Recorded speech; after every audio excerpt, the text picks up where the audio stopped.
I'm Maria Menounos, and you're tuned in to AfterBuzz TV, the ESPN of TV talk. Now, let the buzz begin.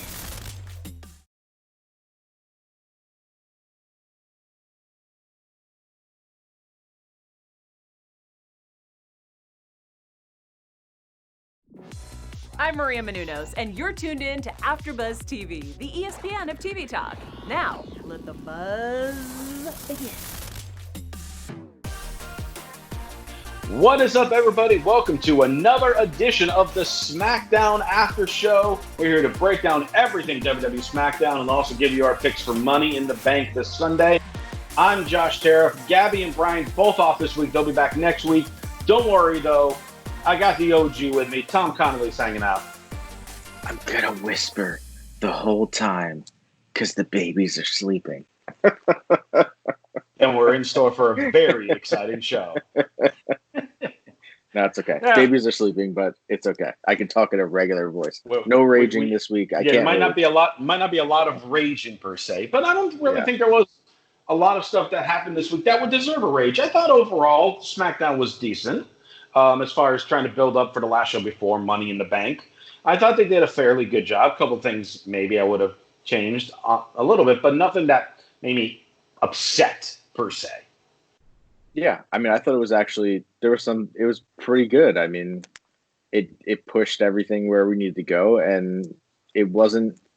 I thought it was one of the better SmackDowns in the last couple of weeks. It wasn't. I wasn't bored as I feel like I have been, with super long matches where you're just like, okay, like where are we going with this? I thought it was just it was a very well put together SmackDown to lead into Money in the Bank. Yeah, and the show starts with what's definitely been, as we've talked about on the show, the best feud going on SmackDown between Mandy and Sonya. So we're hyping up that they're finally going one-on-one tonight. We go to the back. Mandy is getting ready. Otis comes up to her, asking, being the good boyfriend, is like, is there anything I can do to help? And, Mandy's just like, no, don't worry. I'm going to take care of this. Gives him a nice peck on the cheek. Walks to the ring. We flip over to Sonya and Dolph. So all of a sudden we go from like good people to bad people. And and Sonya's just, she's like ready to explode because she's like, about this 5 years worth of beatings that I'm about to give to her. And Dolph's just like, just go easy on the face for me. Right? Kind of like how that looks, and so I don't want you to ruin it. No promises from Sonya. And then she walks away.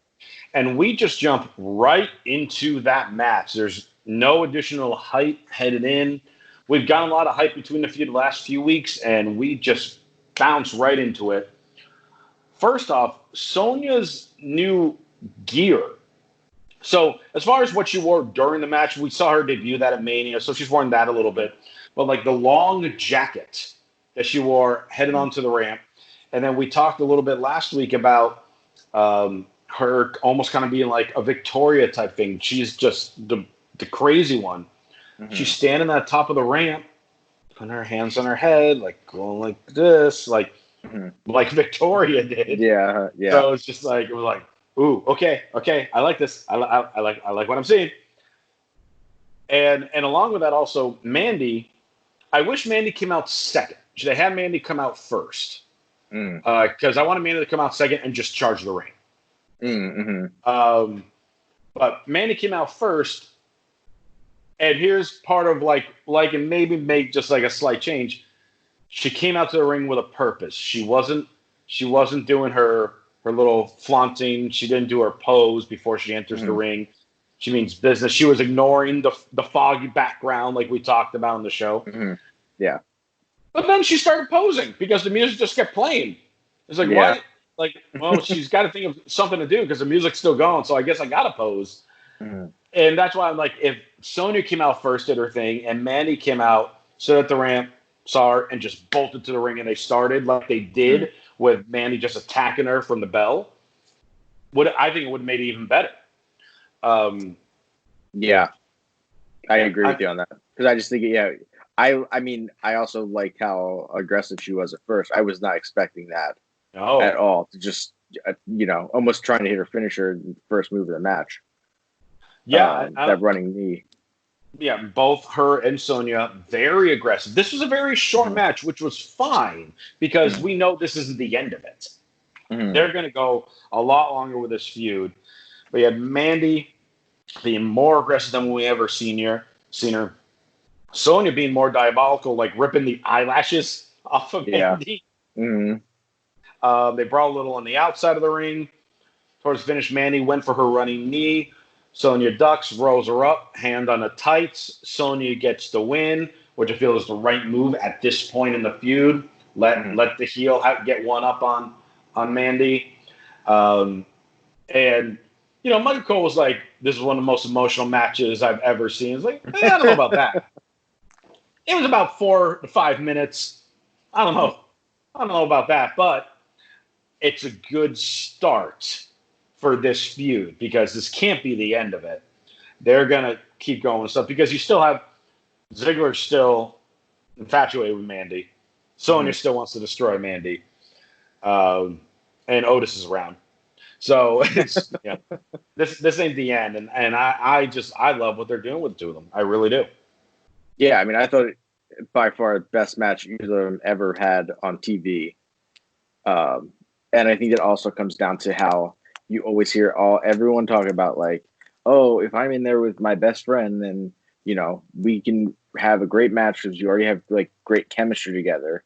And we also are not going to hold back on each other as well. Like, I feel like you always hear like Charlotte and Becky talk about their matches. Like, they're just like beating the crap out of each other because they know that like, the more real you're making it, the more people are going to believe what you're doing. Yeah. And not just kind of like barely laying stuff in. If you're laying it in hard, then people are going to be like, oh my gosh, like she's beating the crap out of her. And I love Sonya, like when she had her in that like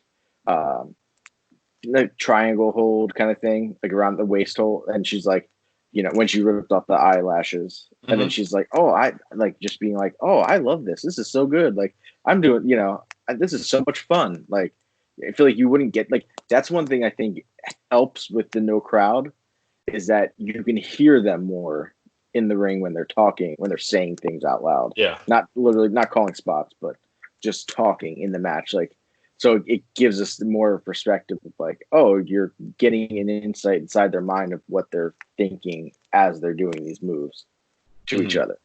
But yeah, I thought it was the best match that either of them both had. It was aggressive. When she threw Sonya over that table, like she just tossed her over the whole table. She didn't even touch the table. and I really like this with Sonya because when you break down when Sonya first really came on to whether it's NXT, Raw, SmackDown, whatever it was, they were touting her as a former MMA fighter. So was Ronda Rousey. So was Shayna Baszler. With all due respect to Sonya, of the three, she's had the least amount of success in MMA. So you can't just have her be another MMA person when you're, especially the way they're booking Shayna on Raw as this monster. Yeah. So we got to find something that makes Sonya stand out. And they're doing it with the crazy, angry, aggressive, but it's not necessarily full on, doing all these MMA holds or things like that. So like they're finding ways that she could still use some MMA stuff, but not treat her like a former MMA fighter. And I think that's actually going to put Sonya on that next level because as soon as you call her MMA, you're thinking Ronda and Shayna. And that's going to make you think less of her to an extent. But between the end of this year or early next year, if they keep doing with Sonya what they're doing now, she's going to be top of the women's division, in my opinion. Yeah. I think, this is something they could stretch out for a while. Like, they kind of break off and go other ways and then, come back together to where and this is where I hate that one of them's not in Money in the Bank because either if one of them could win it, because I don't know how many times we've ever really seen, I'd have to think of like a Money in the Bank where like someone interrupted someone's cash in Like we've seen Cena kind of do it with Corbin when Corbin cashed in. Yeah, Cena got interrupted. But most of the time, there's not really any like. Normally, it's like they'll beat down the champion and then someone will come out and cash in. But we never see like someone else get involved and make that person cashing in lose a lot. So that's just like a thing where I think we haven't seen it, and I mean, it depends who you're doing it with. I think if for some reason like they ever going to turn New Day bad, like you give one of them the briefcase and then the other two turn on him like before he can cash in, like that would just rocket whoever if it's a turn like that where you just don't see it coming. Like just think if a New Day had Money in the Bank, you go, oh, they're definitely winning. There's 3 of them, so the other 2 will just stop. If anything, they'll just help him win. To see someone turn on them is something, get crazy heat on the other person. I mean, and that's a good point you bring up. And it's funny because like last year, both cash-ins were successful, but you almost forget about them because I was going to say who had Money in the Bank. Bailey and Brock. I can't remember. Brock. That was last year. Brock had it. Oh my gosh. What year are we in now? Like 2036? Pretty much. But so like we forget that, and then you look at the previous 2 years, or maybe 2 of the last 3. I don't remember the exact order, but you had Braun cash in, but schedule cash in and lose. Yeah, but that was and you had the Corbin cash in and lose. Mm. So it's just we really haven't had a meaningful cash in a few years. The women's Carmella's was probably the best women's cash in because that's really the only one I remember. Yeah, I mean, they did put a video up of Bailey's from last year, which I don't know. I'm sure I watched the pay-per-view. I don't really remember, but watching it back again, that a shorter version where you're like not watching a whole pay-per-view and it happens, the crowd was really into it, I thought. Really like hyped for it. And yeah, Carmella's was probably the best. Wait, and then now I'm like trying to think, who did Brock cash in on? Because I don't even remember now. On Rollins at Extreme Rules. Oh, was that after he had a match? After that mixed tag match with Becky Lacey and Oh, yeah. Okay. See, like I don't even remember. Like, but that's like it's not memorable. Like it wasn't at all. Right. Like at the time, I think you were like, "Oh my gosh, I can't believe this is happening." But now going like, okay, yeah, I don't even remember. If you would have asked me when he cashed in, I would have said he held it until the Fox premiere, and that's when he cashed in. And he said that's where I'm using my Money in the Bank. That's when we said we wanted that to happen. Gotcha. Okay. That's when we wanted that to happen. But he cashed in on Rollins, eventually lost the title to Rollins, then showed up on Fox, and then just won the title on SmackDown. And then went to Raw. and then just left SmackDown and went back to Raw. I mean, that's a good trivia question. What superstar would ever switch shows while being champion? Lesnar's I think Lesnar's the only one where he went from being on Raw to SmackDown as champion and was exclusively on SmackDown years ago. Unless you were drafted or like the lottery where they had champion switch. But no, well, yeah, exactly. But he wasn't like drafted. He like went to SmackDown. Right. I'm exclusively on SmackDown now, and then then he went from SmackDown to Raw with the title. Who knows? Yeah. 8-man tag team action: the New Day and Lucha House Party versus Forgotten Sons and Miz and Morrison. All 4 of these teams will be competing in a fatal 4-way tag title match at Money in the Bank. This match, honestly, I wasn't really into it until like the last 2.5-3 minutes of this match. Then it was just poetry in motion. Yeah. Everyone was in their right spot at the right time, and it just flowed so well by everyone. It eventually ends with a skull crushing finale on Lince Dorado. Morrison died like 3 times during this I match. was like, what is he doing? 2 times he like was right on the top of his head. Like, how about he did like a Samoan drop and immediately like backflipped out of it or crazy thing? Yeah, I was like, what is this? Corey Graves was like, I don't even know what to call that move. And then trying to do the what's I'm trying to get the Starship Pain and land on his feet. To me, dude's unreal. Dude's unreal. I just wanted a singles match with him and Lindsay Dorado. After seeing the two of them, because and also Lucha House Party, they need a title run. Like they need something, because both of those guys are impressive, and if they have any like inkling of getting, because also like there's no real like Latino like they are on SmackDown. Like, you know, we have like Andrade and everyone else on Raw. Right, like, we don't have it on SmackDown. Yeah. Mm-hmm. So it's like those guys are perfect, and they're super. I don't know. They're super athletic. Like they're just not good talkers. They're not good talkers, so that's why they're not used as much. But give them Zelina Vega, put her on both shows. Then if you're gonna do that, make her just have some huge stable of people, and she just jumps from show to show. This huge Latino stable and Austin Theory. Yeah. All right. I'm not against it. He could be like the Owen Hart of the group.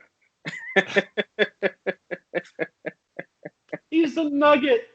He's the nugget of the group. Oh, God.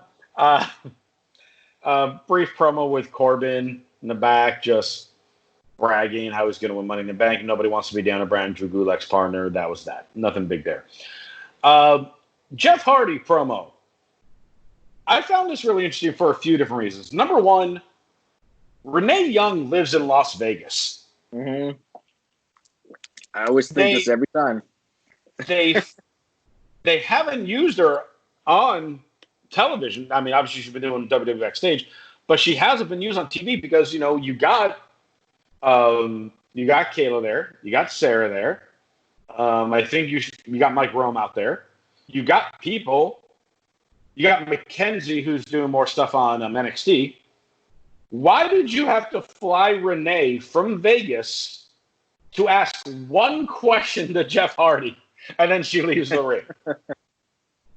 I don't know. I think it's just them being like, "Hey, we need you. We may need you for something else, so you might as well come on out." Oh, I don't know. I mean, her one question was, "What do you have left to prove?" And Jeff talks about how every low has taught me how to get back up, and just trying to be motivated. Like, I've been to the bottom, trying to get to the top for all of you at home. I still feel you, even though you're not here. Sheamus watching in the back, not impressed. It's interesting. Sheamus leaves to head to the ring, and after he heads to the ring, Jeff Hardy then on the microphone starts trying to call out Sheamus, where you would think that he called him out before Sheamus actually started going to the ring. Yeah. Sheamus then shows up about who do you think still cares about you? They're tired of you. How many failed comebacks can one man have before we realize he's never going to truly come back? They eventually go in a ring brawl. Jeff Hardy gets the upper hand in the brawl. Michael Cole now calls it no longer a twist of fury. It's back to a twist of fate. And it's a swanton.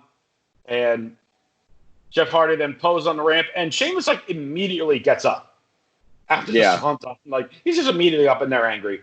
Mm-hmm. I mean, I'm guessing we're not going to have any type of... I mean, they may just suddenly throw a match on Money in the Bank with the two of them. It hasn't been announced yet. But it could still be obviously built up even more than what it is now. But obviously, we knew for weeks now this is where they were going. Now we'll see what happens because now the two of them have gotten their hands on each other. Well, the thing that I think is weird is I couldn't tell if I think this was a taped episode. I don't think it was live because Mandy looked exactly the same as she did the week before. Like same exact makeup, same gear, everything. So I think they did tape this episode like last week or whenever it was. Well, they were doing a thing of like one live, one taped, one live, one taped. Yeah, yeah. So, but I think they were like taping it like either all in that same day. Yeah, all in and then like the next, how I don't know if it was like they did SmackDown Friday Night Live and then Saturday they taped the next week SmackDown. I don't know how the schedule was, but as far as Money in the Bank, like, is Money in the Bank going to be live or did they already tape that? I have no idea. The match itself, they've already filmed. Yes, I know that. Yeah. But I meant everything else on the card. I don't know. I know Mania was taped. You would think they would have taped it. Yeah, we're never going to know like that. They could have taped it all in a different order and then they show it in whatever order they want to. Yeah, like it's true. It just depends on I guess commentary. If something happens earlier in the show that leads to later in the show, then that'd be the only way we could like figure out. They're like, or if you can tell there was an obvious cutaway. Yes, yeah, which you'll occasionally see. Yeah, so I feel like they already taped this before. So they may announce a match with two of them. I thought Sheamus's promo was good. I liked everything he said. I don't know. Jeff Hardy, I don't know if I can get behind Jeff Hardy. Like, not that like he's not a good babyface. I just feel that his promo, like Braun's, has got that. His voice is exactly the same. Like that. I've been through so much stuff, and I don't know if I can do this again. You're like, okay, like I don't know if I can dig down deep enough to do this, and you're like, okay, like. And it was like one of those where, like, if you watched his career from years ago, he did that one promo like that in that voice that really got over, and then he just kept doing promos in that voice and never moved on. So, I mean, someone else who can cut promos about what they've been through and trying to overcome stuff and have the power of the fans behind them and everything, Mustafa Ali. And you know what? We'd enjoy that because we haven't seen it yet. Yeah, we've had this Jeff Hardy story since he feuded with CM Punk, God knows how many years ago. Yeah, exactly. What was that, like 2009, 2010, maybe 10 years ago? Right. And this is the same story, just with more arrests. I don't mean to make that sound rude, but it's true. I think what they should do is have him go against Sheamus. Sheamus beats him. Yeah. And does like a pretty good beatdown on him. And then we get Jeff Hardy turn heel. And be like, I don't need you, fan. You know what I mean? Like, flip it. I don't, you know what I mean? Like, I don't know. It's something different. Because if not, where are we going with it? Right? Is he going to get a world title shot? Probably not. Is he going to win the IC title? Probably. I could see him coming back and Sami Zayn coming. He loses it to Sami loses it to him. And that's how we get Sheamus the IC title. and that's all I want in this for Sheamus. I want because I want him to have everything. Because that's what. But he said Jeff Hardy had everything too. But Jeff Hardy didn't have Money in the Bank and that kind of stuff. Right? He's won championships. Yeah. Hardy's won all the championships. But Sheamus also won Money in the Bank. He's also won the Royal Rumble. He's also won the King of the Ring. Mm-hmm. Yeah. I think only person's Edge. And I think Edge, I don't know if Edge has all of them or if he was missing one as well. I think he's won all of them. Maybe U.S. title? Has he been U.S. champ? Is the only thing I can think of. Because he's won the Rumble, he's won Money in the Bank, he's won all the other titles multiple times. Yeah. Then I think if they're gonna do this, if say we have Jeff Hardy win the IC title, I think you have Sheamus help him win. Ooh, because he knows he can beat him. Yes, and then he goes, "Okay, well, I helped you win. Now I want a title shot." You know what I mean? Prove that you're better than me. Prove that this your light hasn't, the lights that I could smell haven't been burnt out.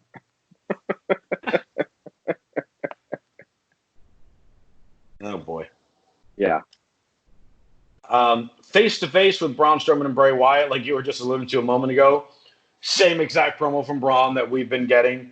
Mm-hmm. Him just saying, Bray didn't create me. And Wyatt was threatened by me back then. He should be more threatened now. Say it to my face. Out comes Bray. He's like, a creator knows his creation better than everyone. You need to come home.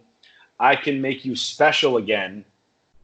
I just have to remove that burden so you can return home, as that burden being the Universal Championship.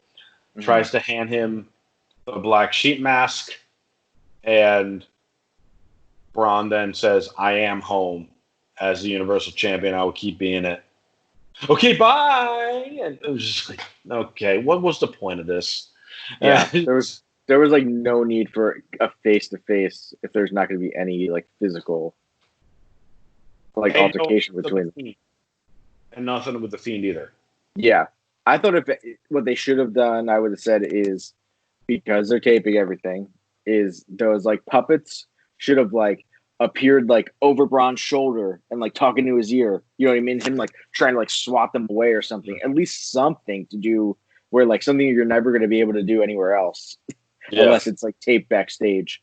Just to really kind of get into his head. You could have had the puppets surround the ring like the Shield did. Yeah. Yeah. I gotta beat up all these puppets. I just think that would have been at least something different to do. Because if not, it's just, I don't know. I think he's a bad champion. I could care less than being. He's champion a bad. right. I mean, like we talked about, I think last week or the week before. He is not a good baby face. His name is the monster among men. Yeah. I should not be cheering for a monster. Mm-hmm. That's not how it works. Yeah. If Braun was a heel as the champion, and we were getting a similar type Braun back with his feud that he had with Roman a few years ago, I would 100% be behind that guy as a champion. Because, like, who the hell can beat this guy? Yeah. Like, who's going to beat him? Mm-hmm. But we don't have that right now. But we do have. Oh, go ahead. I just thought both. I thought it was just a very, probably the worst segment on the show. It was just real boring. Like, I am not hyped for this match one bit. Yeah, it's not good when the Universal Championship match, the segment for it is just randomly in the middle of the show, and it really felt like the filler segment of the show. Mm-hmm. And this is your Universal Championship. I mean, all I want to see is how the match ends now. Like, that's all I want. Mm-hmm. Like, I just want to see how it ends and then where we go from here. I'm like, okay. Because I feel like Braun's going to retain, and then. Do you think this match will go over 10 minutes? No. I don't. No way. Yeah, I think it's going to be a short match. I also feel like, I think weirdly, I think Bray's going to let him win in a weird way. Because I think Bray knows. Bray's like, I know I can't beat him, but the Fiend can. So it just gives him an excuse to get the Fiend after him. I don't know. Yeah. I just think it's going to be real fast. We'll see. Women's tag team match: Lacey Evans and Tamina versus Sasha and Bayley. You would think Tamina should come out with her "Nobody Meaner Than Tamina" T-shirt, but she doesn't. Well, they got to change it. You would think over the last week they would have changed it by now. I mean, the match was all right. It was, decent back and forth tag match. There was Samoan drop. Tamina hits Bayley with Samoan drop. Shocker here, non-title match. The champion gets pinned by the challenger. Like, you could have had Lacey and Sasha be involved in the finish. Whichever one wins, it doesn't even matter which one of them wins the match. Mm-hmm. But you could have had that, or I mean, you could even had, say, Lacey hits the women's right on Sasha, goes for the pin. Bayley tries to run to make the save. Super kick by Tamina. Knocks her out. They get one up on them, but the champ wasn't pinned. Yeah. The champ got one up, but the champ wasn't pinned. We know, based off this, Bayley's going to retain in some way, shape, or form. Yeah. Like, I almost wish it would have been Bayley sending Sasha to get the loss. Mm-hmm. And then at least to add more fuel to that fire, where it's like, you keep making me lose. You're the one that's making me lose, add to Sasha's narrative. Like, well, I want to be champ. Why am I, playing second fiddle to you? Like, I know I'm better. I don't get why they had that happen. And I didn't know Samoa drop is her finisher. She's got 3 different moves that she's beat people with: the Samoan drop, the super kick, and the Superfly Splash, which she's honestly never really done all that well. Mm-hmm. And we're just worried for all her knee issues that she's had over the years. You don't need to do the splash anymore. Yeah. But it's also like, okay, well, you do a Samoan drop and you pin people. Nia Jax does it and doesn't pin people with it. How does that make any sense? Like, if anyone's doing that as a finisher, it's Nia. And like, she could just do that and just, lay back and just pin someone with it. Like, it's over. Like, that's, I don't know. Such a weird finisher. I mean, but also really the Bayley to belly is a finisher. It's not anymore. She doesn't really do it much. But if you're really, trying to, her elbow drop was fantastic. It was, yes. I did think that was good. That was a perfect elbow drop. Mm-hmm. Yeah. But Tamina's she's just too mean. I feel like all of the participants, all the Money in the Bank participants for the female side is like just all bizarro world. Like, we'll get into it later, but that's my at least thinking of it right now. Which is the perfect segue into Dana Brooke and Carmella backstage. Exactly, yeah. Cutting their promo where, where it's like anything can happen. Dana Brooke, I have just as good a chance of anyone to win the match. Carmella, when I grab that contract again, I'll prove why Mella is money. Hey, why do we need this? I think just to remind that they're in the match. But we had to do it with just like the cheesy catchphrases. We couldn't have done. We couldn't have done something else of like, why didn't Kayla ask? Is like, well, what if the two of you are both on the ladder trying to reach the briefcase? What's going to happen? Mm-hmm. And because they're friends or whatever, and it could have been, like Dana would have said something like, it's even though we're friends, may the best woman win. And Carmella was like, yeah, and I'm the best. Yeah. And it's like, oh, like just like a hint, just a scotch of tension. Yes. They're not getting at all in this. It's just setting up a Carmella heel turn. That's what I'm seeing from like a million miles away. Because she wasn't saying the Mella's money before. She stopped saying that after she came face. That was like her heel persona part of her. So I think, I don't know, we'll get into predictions in a little bit, but I just think why didn't they did nothing to like, or even say like, hey, we also have a tag match with the tag titles next week. Nope, nothing on that either. No women's tag. I think the women's tag titles are more disappointing than the 24/7 title. Right? There's a hot take. 24/7 title is held by an NFL player right now. Longest reigning 24/7 champ in history. Yes, and it's going to be fought for during NFL games somehow, or practices. The women's title, tag team titles, have been barely seen and are just, Well, I disagree with that a little bit. Because they have been seen. They've just been randomly thrown in matches. Now, we haven't seen them in the last 2 weeks. Mm-hmm. But they have been. But again, with the whole, the whole Alexa promo in their beef on trying to get a title shot against the Kabuki Warriors was that Asuka and Kairi Sane would only stay on Raw, and we never would see them. Now Alexa and Nikki have won, and they have not left SmackDown. Yeah, or even really been on SmackDown besides doing like interviews with Strowman. Like it's not like they've been like, I don't know. I just think it's especially now where you're at the PC Center taping all this, where it's not like they're like, oh man, they have to fly from so and so to get to here to be on Raw and then NXT and then SmackDown. You're shooting everything in the same building, so you can just tell them, hey, we need you here Monday, we need you here Wednesday, we need you here Friday. Like, that's just that's the days we need you here.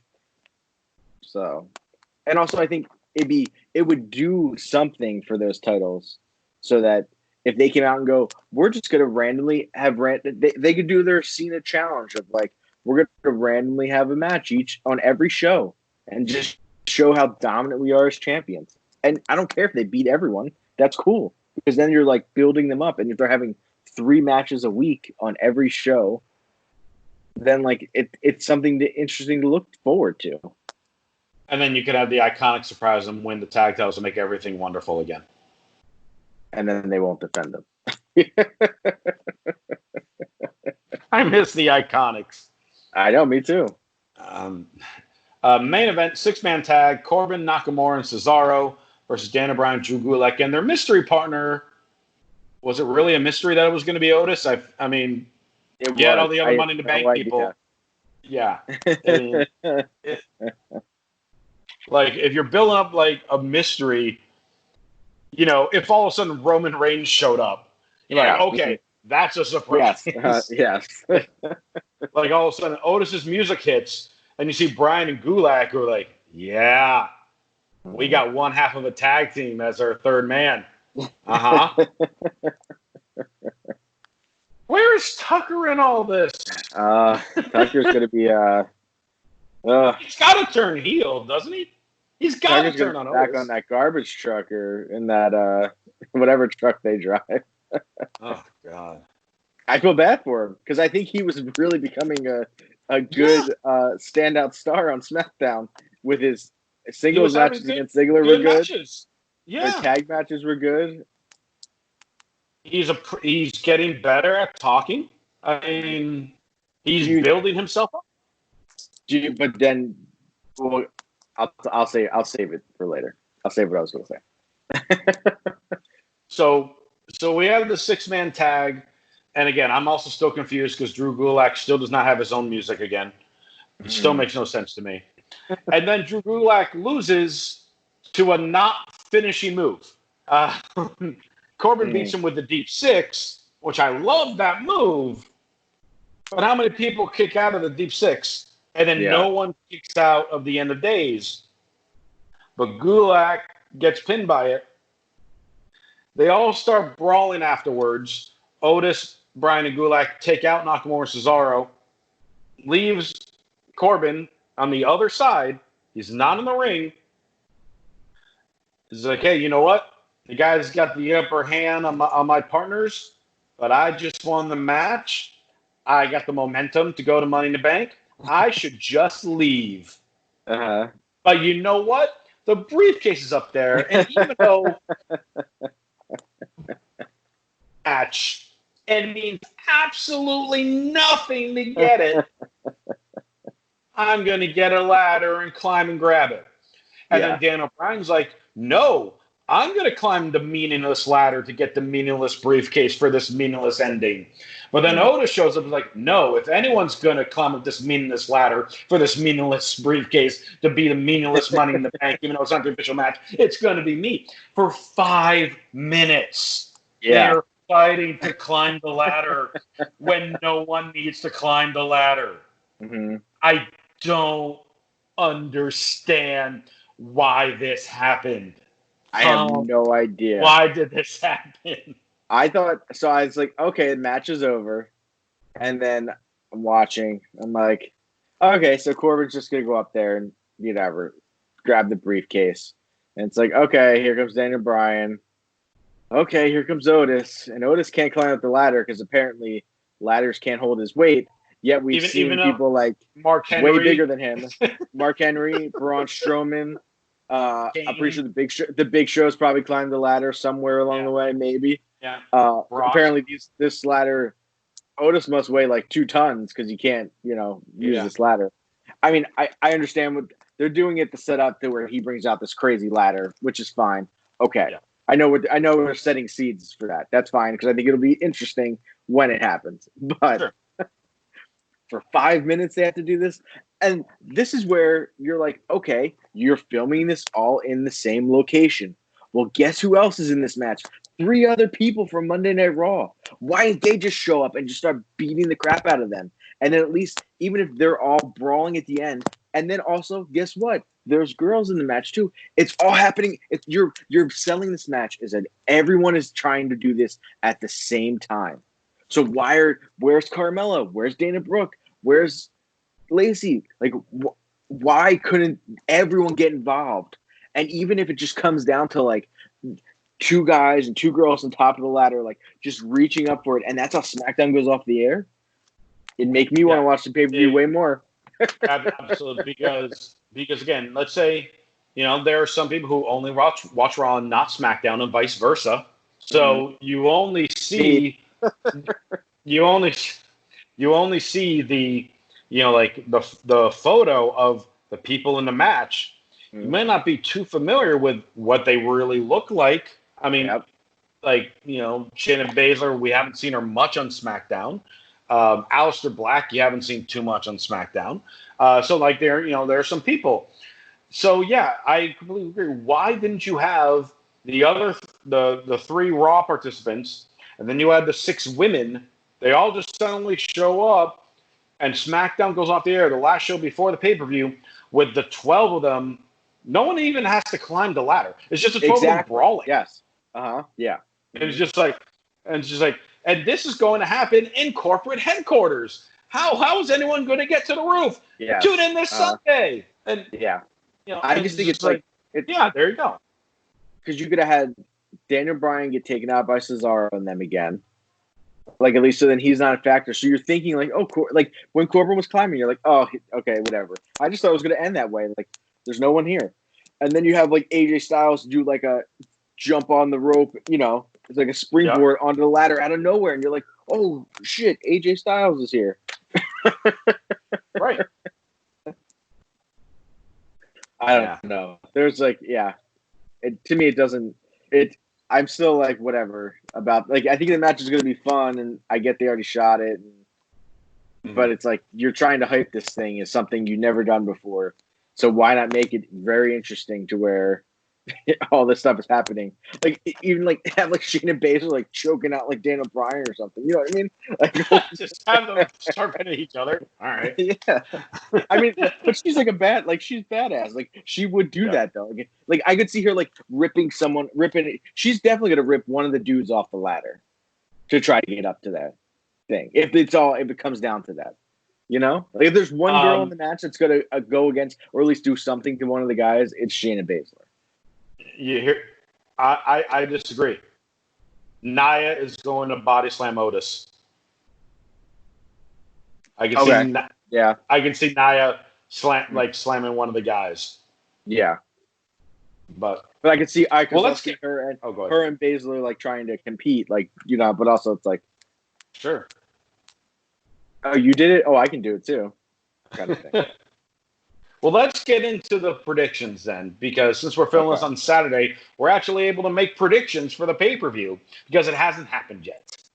So let's break this down.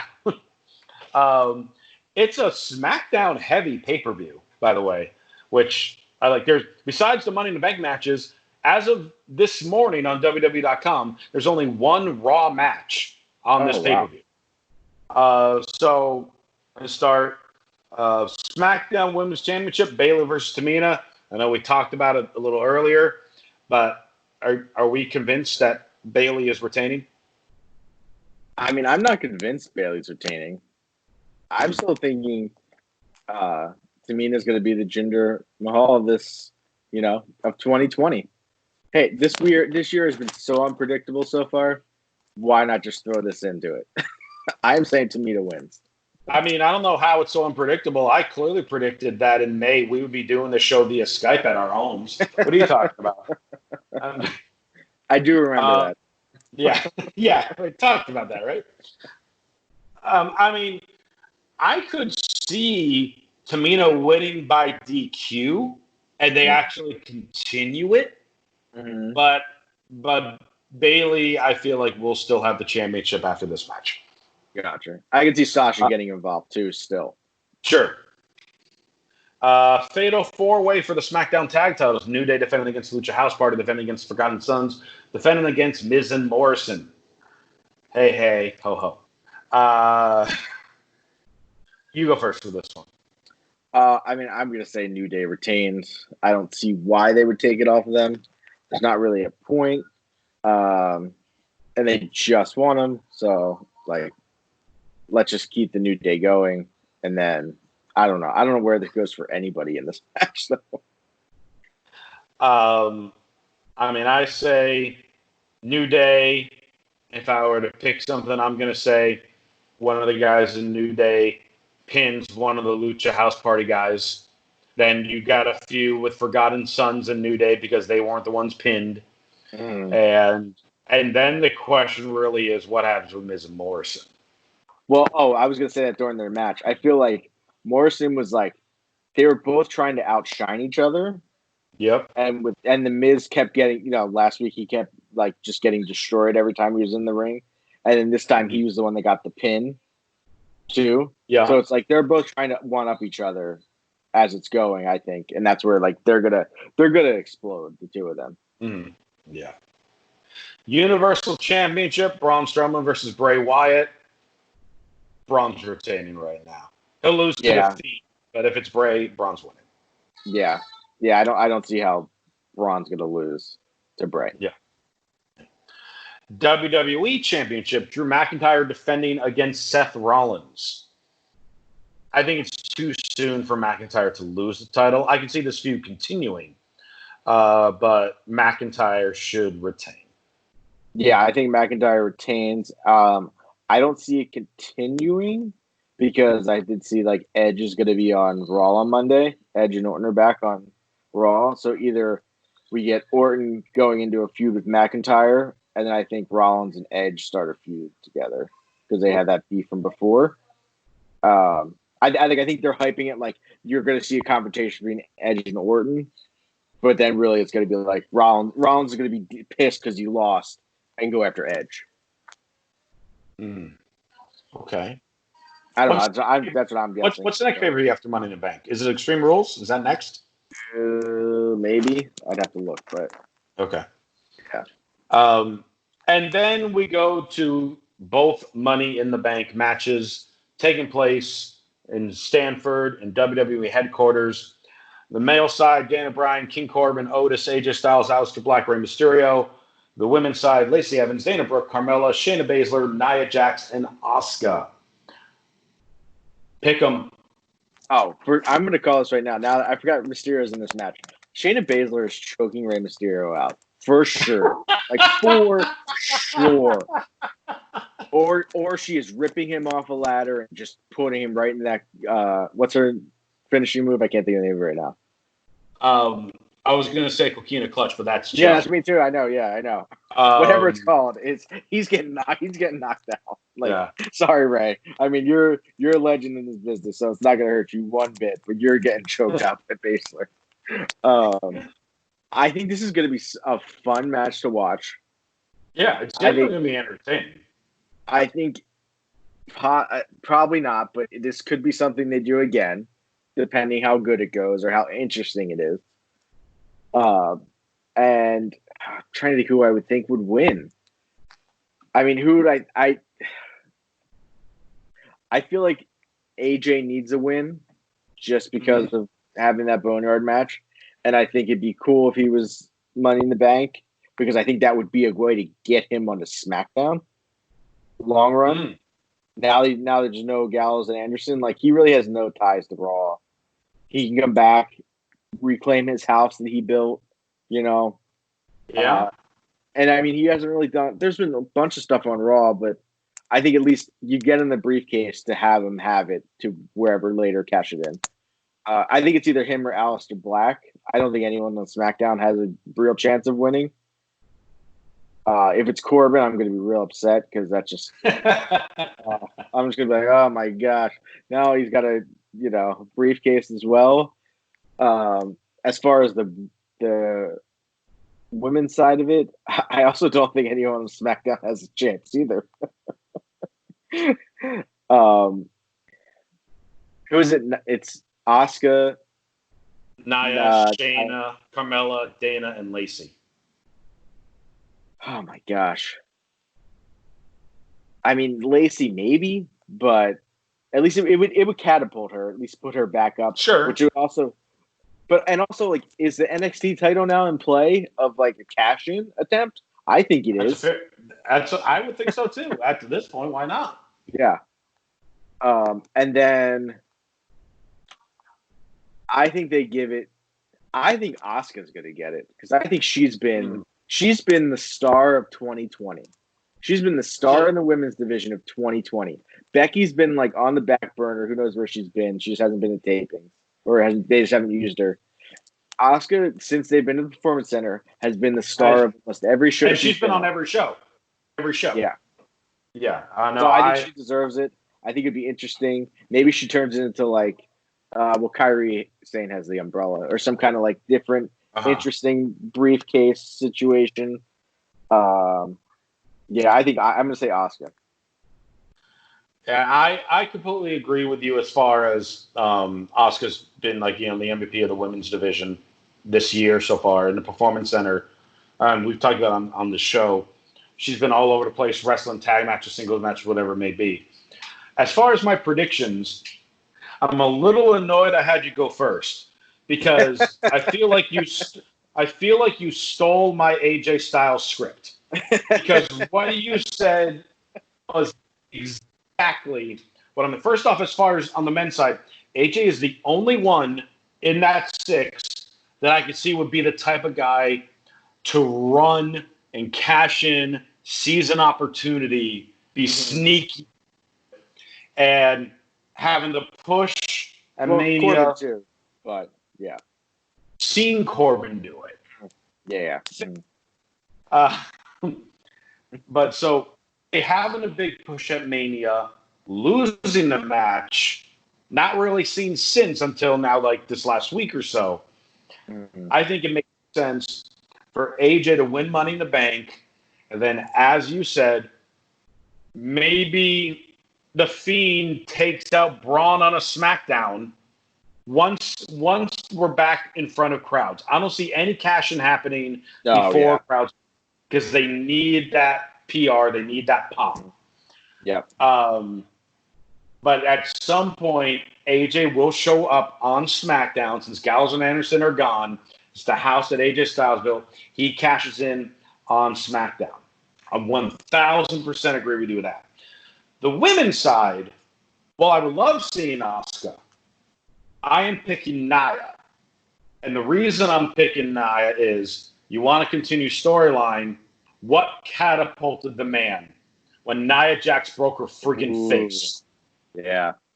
So you have Nia get her payback or her thank you from elevating Becky, cashing in on her. Nia is the one who takes the title from Becky, and then they go on and have their feud.